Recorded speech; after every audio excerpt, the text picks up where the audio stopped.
વરાછા વિસ્તારમાં એક ફ્લેશ ફાયરની ગંભીર ઘટના સામે આવી હતી. ઘરમાં ગેસ સિલિન્ડરમાં રેગ્યુલેટર ચેન્જ કરતી વખતે સિલિન્ડર લીકેજ નીકળ્યો હતો. દરમિયાન નજીકમાં જ ભગવાનને સામે દીવો કરી પૂજા કરતા આગ પકડી લીધી હતી, જેથી માતા પુત્ર અને પુત્રવધુ 3 દાઝી જવા પામ્યા હતા. માતાનું સારવાર દરમિયાન કરુણ મોત નીપજવા પામ્યું છે. વરાછા વિસ્તારમાં આવેલા અંકુર સોસાયટીમાં 58 વર્ષીય કમળાબેન કાંતિભાઈ ચલુડિયા પરિવાર સાથે રહેતા હતા. પરિવારમાં પતિ, દીકરી અને પુત્રવધુ છે. સવારે કમળાબેન રસોડાની બાજુમાં આવેલા મંદિર ખાતે પૂજાપાઠ કરી રહ્યા હતા. તે દરમિયાન ગેસ સિલિન્ડર ખતમ થઈ જતા બદલવા માટે પુત્ર અંકિત નવો સિલિન્ડર લઈ આવ્યો હતો. ગેસથી ભરેલા સિલિન્ડરમાં રેગ્યુલેટર બદલતા સમયે સિલિન્ડર લીકેજ નીકળ્યો હતો, જેને કારણે આગ પકડી લીધી હતી. જેથી પૂજાપાઠ કરેલા કમળાબેન ગંભીર રીતે દાઝી જવા પામ્યા હતા, જ્યારે પુત્ર અંકિત અને પુત્રવધુ પણ દાઝી ગયા હતા. તેમને તાત્કાલિક હોસ્પિટલ ખસેડવામાં આવ્યા હતા. કમળાબેનનું હોસ્પિટલમાં ટૂંકી સારવાર દરમિયાન કરુણ મોત નીપજવા પામ્યું છે. તે પુત્ર અંકિત અને પુત્રવધુને સામાન્ય દાઝી હોવાથી તેમને સારવાર બાદ રજા આપી દેવામાં આવી હતી.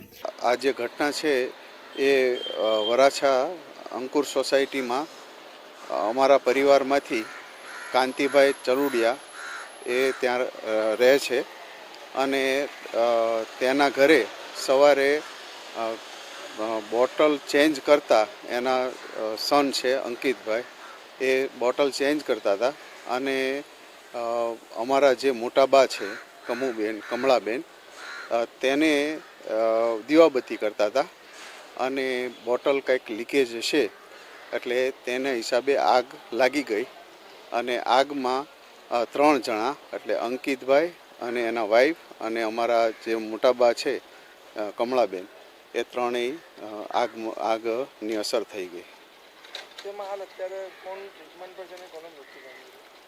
કમળાબેન કાંતિભાઈ ચલુડિયા જે અમારા મોટાબા છે એ જે ધામમાં ગયા છે એટલે એને વધારે સાડી પહેરેલી હતી એટલે વધારે એને અસર થઈ હતી, કારણ કે આગ સાડીને હિસાબે વધારે અસર એને થઈ હતી.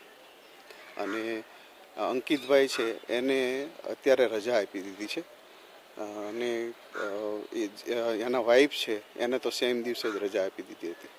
કમળાબેનના મોતના પગલે પરિવારમાં શોકનો માહોલ છવાઈ જવા પામ્યો છે. કમળાબેનના મૃતદેહને પોસ્ટમોર્ટમ અર્થે સ્મીમેર હોસ્પિટલમાં ખસેડવામાં આવ્યો છે. અઝર કુર્સી સાથે પ્રકાશવાળા.